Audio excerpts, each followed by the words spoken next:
Asinta, ginawa itong biga sa harapan, nagdagdag ng kwan, buhangin ngayon pati ito, asinta, isang tao lang gumawa niyan.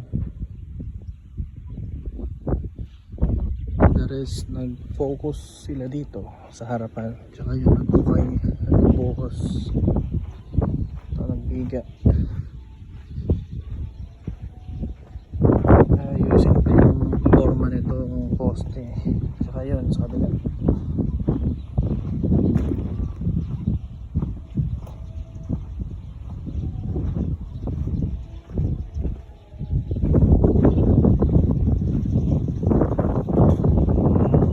Sa kuryente nalagay na abang para dito. Yan.